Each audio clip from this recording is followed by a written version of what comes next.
Hello everyone, and welcome back to Replay, the show where games are art.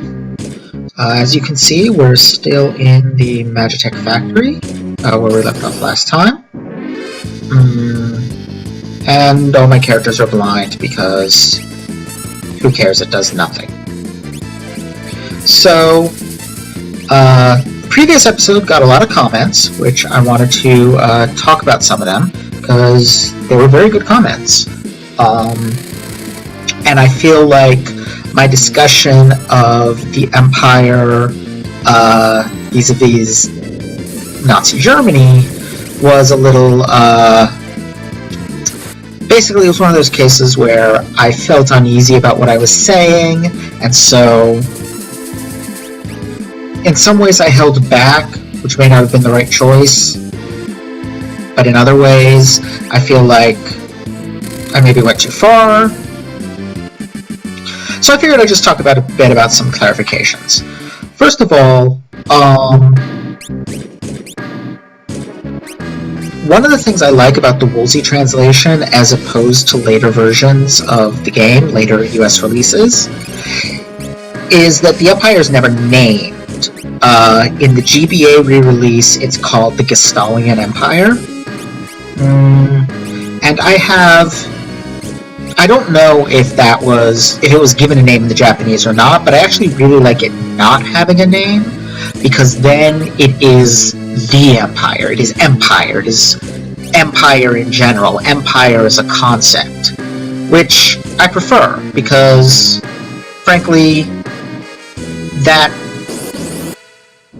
works well for the kind of mythic register in which this game is trying to exist, in which all of the Final Fantasy games really try to exist.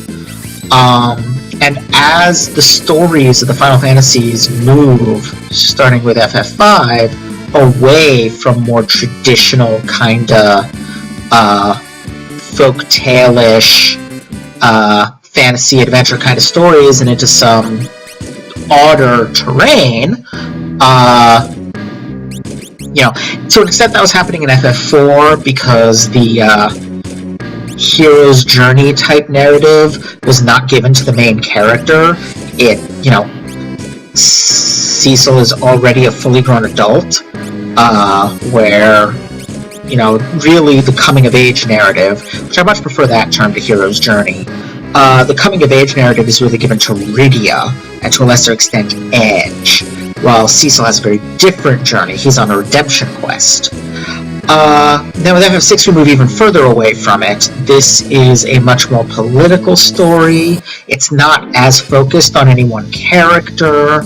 I read some interesting stuff since the last episode, which I'm going to be talking more about in future episodes, about relating this to the Japanese Bishoujo Sentai and Bishoujo Sentai, the beautiful fighting girl tradition in anime, and magical girls as well. But I'll talk about that more maybe a bit later.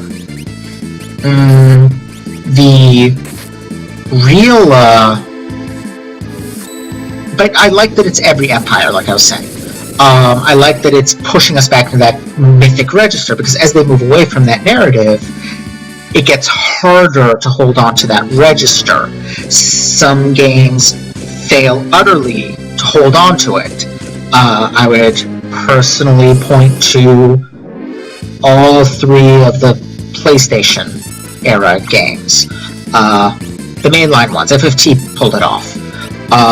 But there are games in that period that I like and games that I don't, but I don't feel like any of the mainline Final Fantasy games hit the mythic register implied by the name Final Fantasy. 6 does, by dint of playing around with vast concepts. Even while the story itself is more politically focused and there's more individual characterization. Excuse me, which is kind of the balancing act you have to do. The Final Fantasy series as a whole has never quite pulled off the trick of making the cosmic and the personal mirror one another effectively. So it has to find other ways to reach that register. And having empire itself, as opposed to any specific empire, by making the conflict between magic and chaos on one side, and technology and order on the other, that achieves a mythic register. So all empires partake of empire. That's why they're empires. So certainly you can read parallels to other empires, and in particular, technological empires that were driven by the technological kind of worldview, are easily mapped onto the empire in this game. I last time talked a little bit about some of the Nazi analogs, but there's other empires that have experimented on their own citizens. I live in one. It's called the United States. It has a history of conducting some pretty horrific medical experiments on African Americans. Here comes Kefka.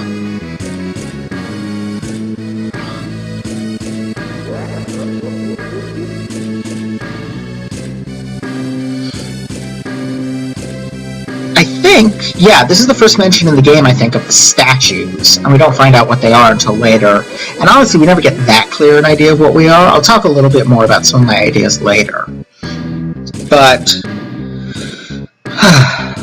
the fact that the Empire is draining powers kind of weakens the Nazi analog. At the same time, as some commenters pointed out, the fact that they're doing so imperfectly, that they haven't realized that killing them and extracting their magicite is the most efficient way to gain magic from them, strengthens that analogy, because of course the Nazis' experiments were utterly without value. At the same time, here we are doing the same thing.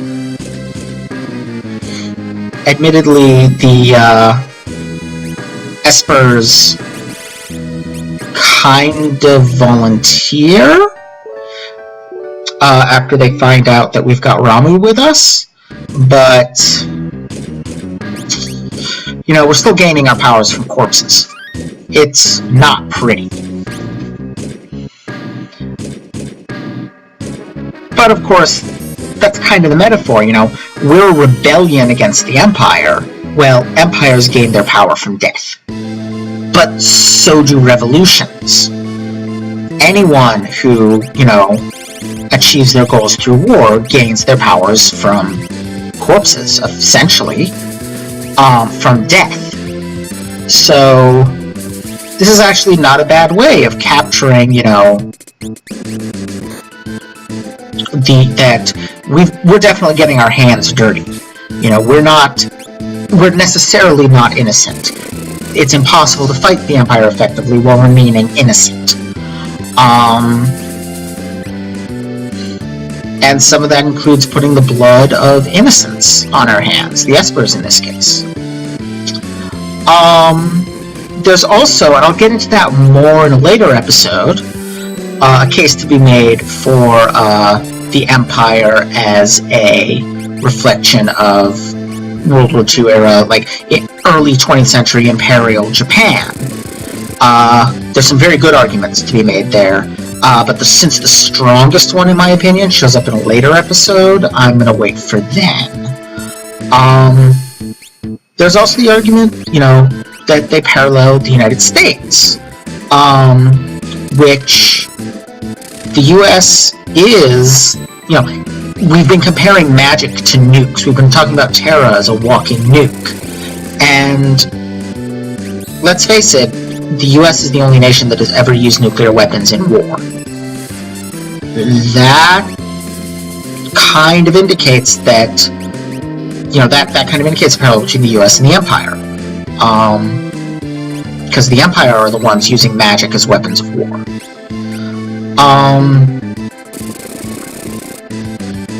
And, you know, between that and the experimenting on their own people thing, there are two pretty good parallels to the United States here. But again, it's not the empire is the US. The empire is empire.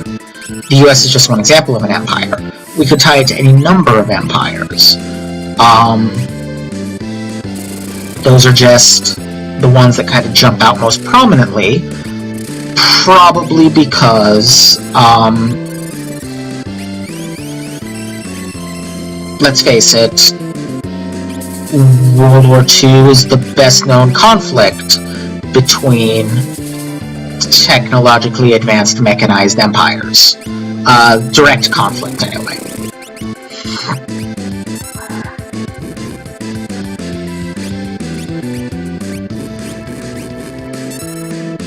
But yeah, if we keep, after a while, fighting these two, and they switch back and forth a few times, but eventually once we damage them enough, they realize that we have Ramuh's magicite with us, and agree to join us. There we go.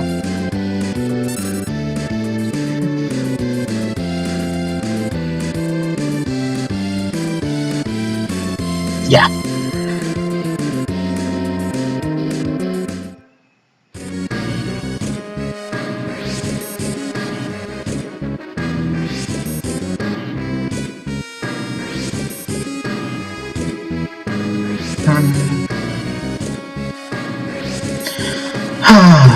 This is, I mean, this is sad, really. Especially if you're coming at it from the prior Final Fantasy games, where FF4 and 5, the summon monsters, were allies and friends. Sometimes you would have to fight them as a test of your power or whatever, but they were still, you know, they were living beings that joined you and remained alive and offered you aid, and that was what the summon spell represented. Here, the Espers, you know, are dead. And that's, you know, ooh.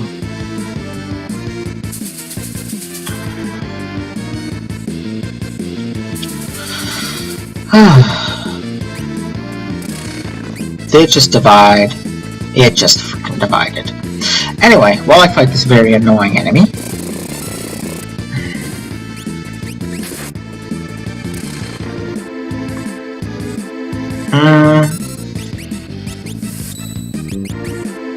I don't really have anything interesting to say in this portion of the game, so maybe I should just sort of skip later.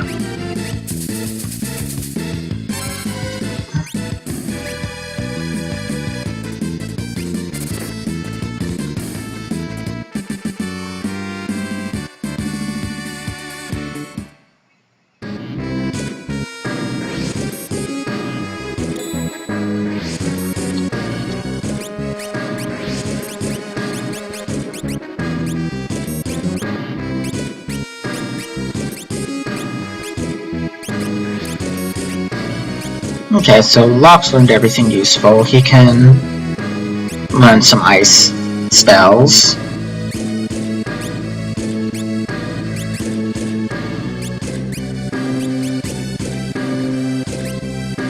Yeah. Alright, let's save up again, and then press on into this awful, awful place. So yeah, the main... You know, it's always a little difficult to talk about Holocaust comparisons and things, because the Holocaust was a horrifyingly effective attempt at genocide that was focused on very particular ethnicities,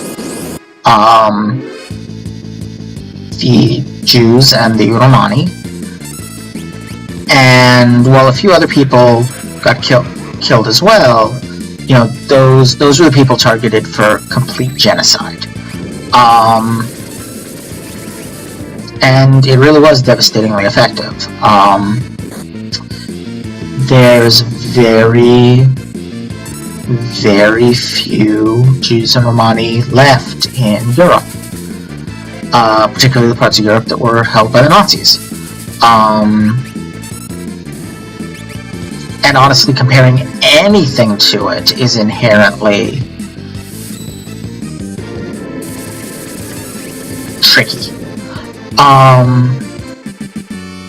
But on the other hand, what made it so devastating was that it was the first time anybody had ever applied the ideas of mass production to murder. And, you know, the fact that the imprisoned espers are held in a factory, for starters, ties the Empire's, abuse of them directly into,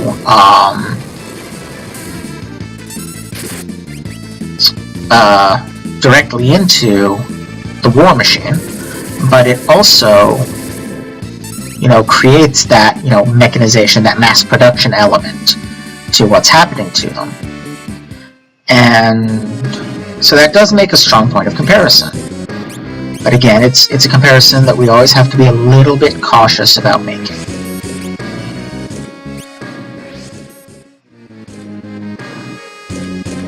The empty tubes here are really kind of upsetting, because the implication is that there used to be espers in those. Now, maybe those are some of the ones that escaped and joined us, but I suspect a lot of them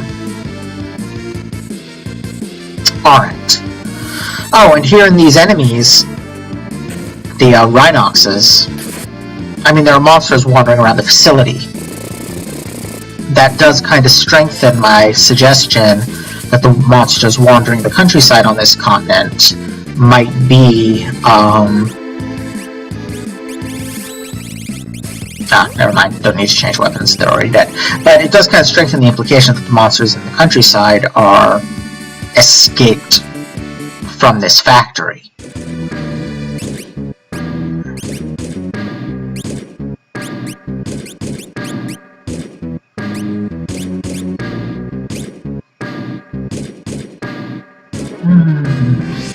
Here's an interesting boss. Despite its human appearance, I think this is actually a machine. The way it loads programs, the fact that it's referred to as number 24, I'm fairly sure this is actually a robot, which means what we're looking at is an experiment to create self-driving. Oh god, I forgot how annoying confuse was in this game, because people actually cast spells while they're confused. Anyway, like I was saying, this appears to be part of an experiment to create self-driving Magitech, which is, terrifying? Autonomous Magitech that eliminates the need for pilots is quite scary. Oh yeah, and this guy's shtick is that he can change his elemental defenses, but honestly it doesn't matter that much, because with Celeste confused, pretty much everyone's got better moves than casting spells. Except maybe cure spells.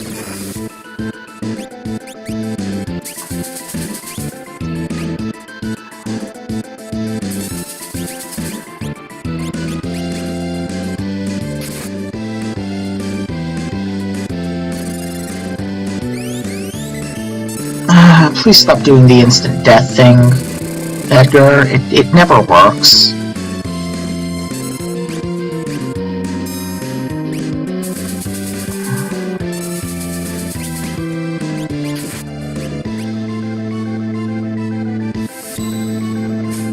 Yeah, when you can do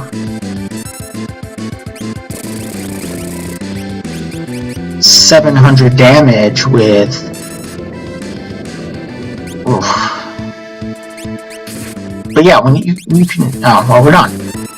I was gonna say, when you can do 700 damage with a Blitz, there's not much point to using elemental attacks.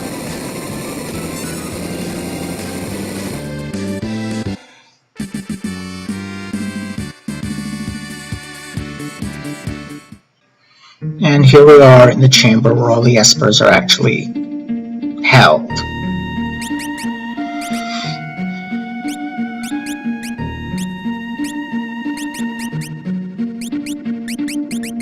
And since I know what's coming, I'm equipping Celeste.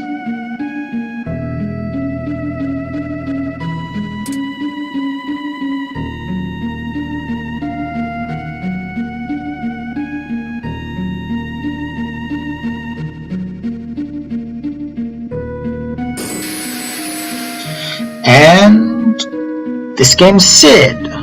Raincoat Sid.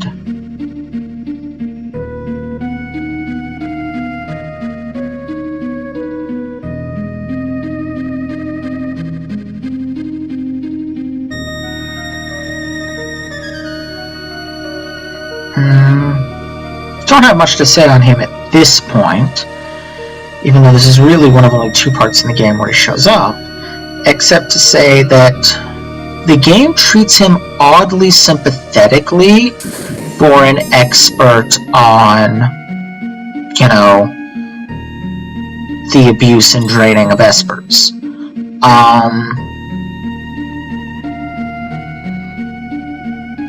Mostly through his relationship with Celeste, which he appears to be some kind of father figure, or at least avuncular, to her.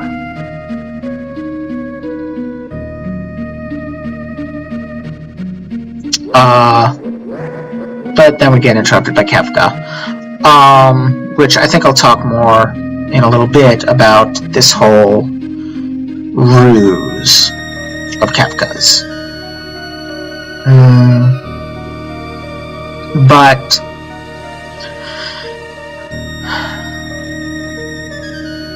yeah, I'll just let the scene play out.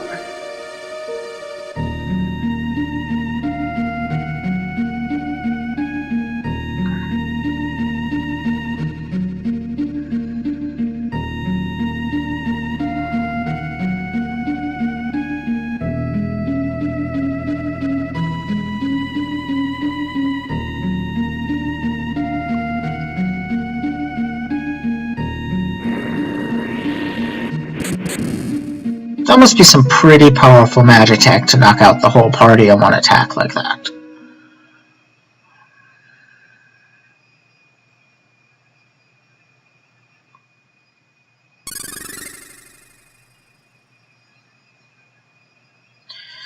Also, I'm pretty sure there's no way for Celeste to get the warp spell by this point in the game, but okay, whatever.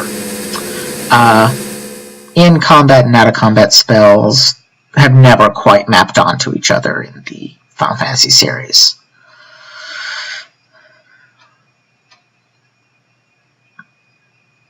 But yeah, between Sid having some sort of a friendship or a relationship of some sort with Celeste, and him helping us escape here, he comes across as more of an anti-heroic figure than someone truly villainous.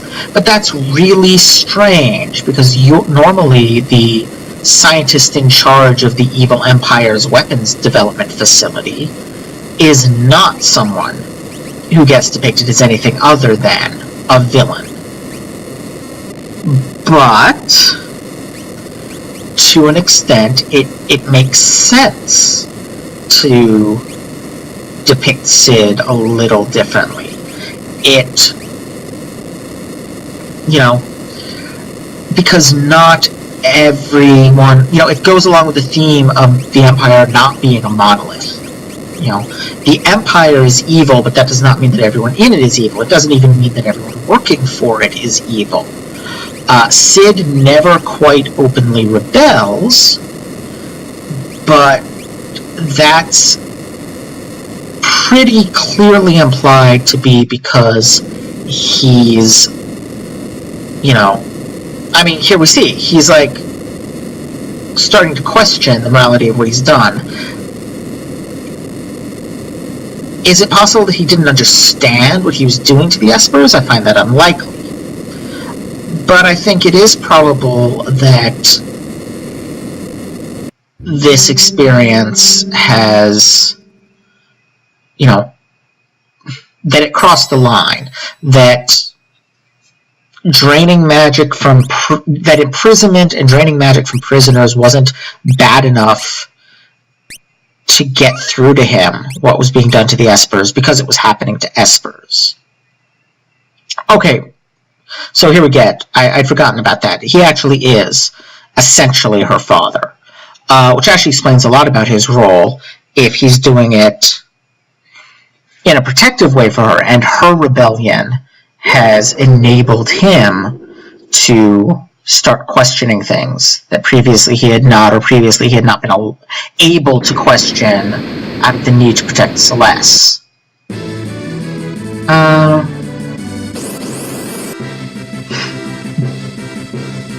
But let's talk about Celeste, since she was just removed from our party. Celeste, to me, is an interesting character. It's pretty clear from how she turned out that she was imbued with magic after Kefka.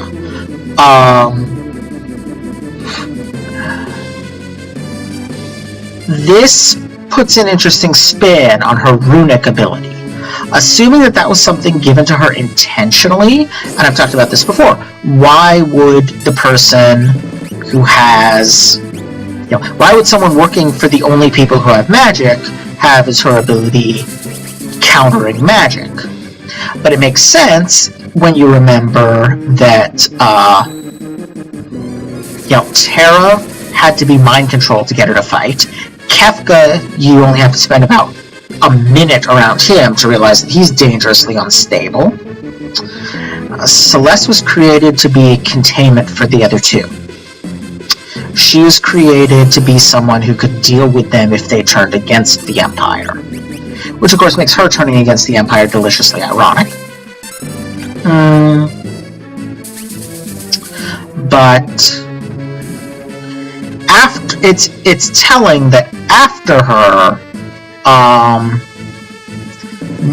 the things created after her were suits of armor, not people imbued with magical power. They switched to making machines. Because, of course, that's inherently more controllable. It's a lot easier to take someone's equipment away than to stop a walking nuke. And, fully robotic, autonomous Magitech would be the logical endpoint. That would be the point at which you could control it directly and didn't have to worry about it going rogue at all because it obeys orders. Because it's just a machine. There's no human element involved at all.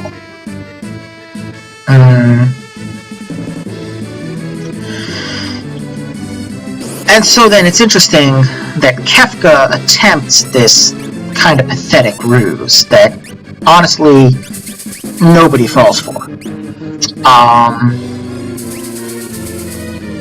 Because it's obviously false.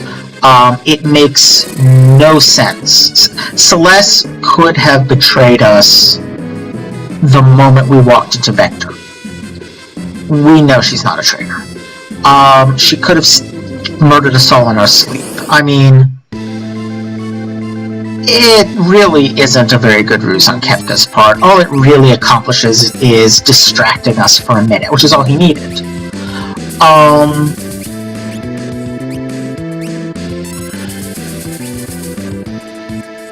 But I feel like to a degree that may have been inspired by Kefka being to some extent aware that Celeste was created to essentially to betray her comrades, the other magic users. She's one of them because she's able to gain magic, but she's, her power is opposed to them. It's absorbing magic.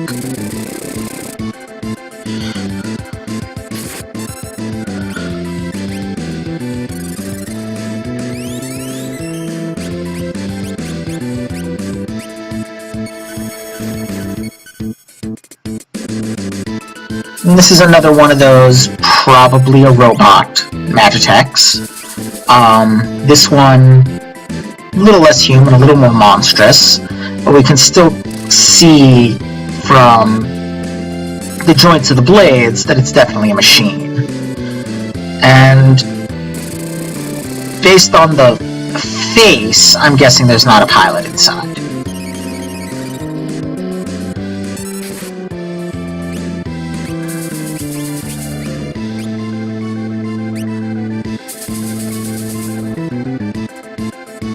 So, one topic that I've been thinking about, and meaning to bring up, is the othering of magic in this game. Like, I've talked about how it's a force of chaos, how it's connected with nuclear weapons and so forth, but it's also interesting that it's something we get from monsters. It's something that is depicted as being unnatural and other, and monstrous in some sense. And the reason I bring that up, and I'm going to talk about this more as this series goes on, is because there's a similar tendency to other female bodies. And I'm thinking about this mostly because I am looking at my all-male party, and at this point in the game there's no way to have anything other than an all-male party because the only two female characters that you can have at this point have both been removed. And that's a little bit sad. But it's interesting that those two characters are, the innate magic users, and they're also the two women. I'll talk about this a little bit more when we get to an apparent exception. There is one male innate magic user who can join your party later in the game. I'm specifically specifying innate, because of course anybody can learn magic by bonding themselves to a dead monster, But there is this tendency to treat the male body as the default and the female body as a departure from that default.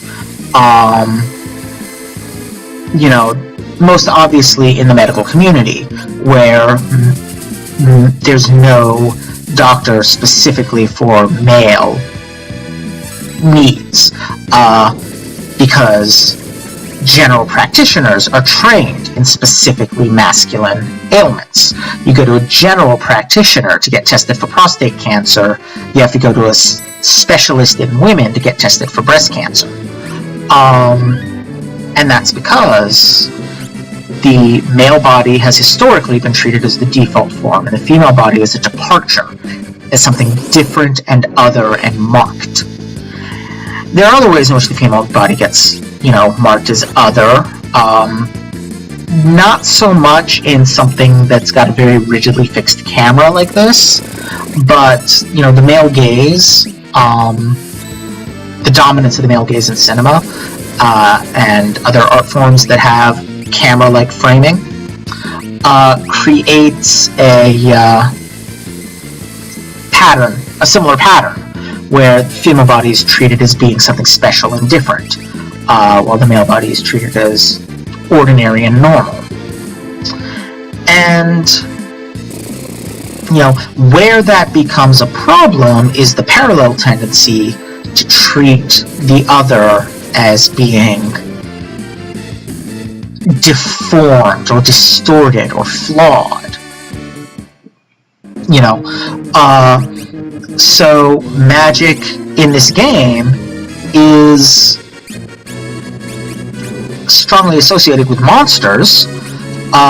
You know, the espers are almost all monstrous in some way.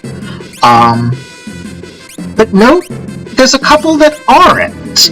And specifically the ones that aren't, that come to mind, are Siren, Starlet, you know, I mean, even an angel is in a way monstrous. You know, it's a human with wings coming out of them. That's, you know, monstrous in the same way that a human with crab claw hands is monstrous. You know, it's a distortion of the human form. But, you know, even Odin is not depicted as being quite human. He's a little too muscly. His horse is he's, you know, mounted on a monstrous creature. He's to a degree othered, but Starlet especially, and to a lesser extent Siren, are depicted as being just women. As you know, so again, you know, you've got monsters and women as being where magic comes from, and you know, Terra and Celeste. And it's something, like I said, I'll come back to later and talk about more. Obviously, there's a sexist component to that, but you can also get a pretty powerful positive reading about that, especially when we remember that this is about resistance to order, resistance to the patterns of normality, breaking those bonds of normal versus not normal.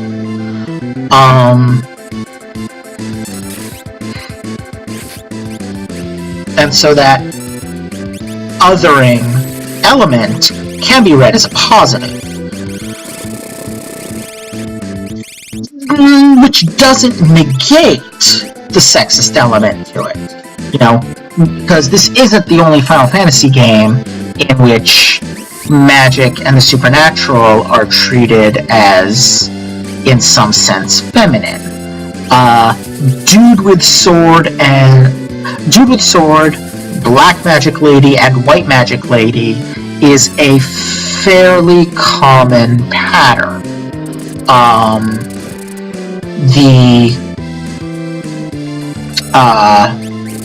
You know, it's straightforwardly presented as such in Final Fantasy IV.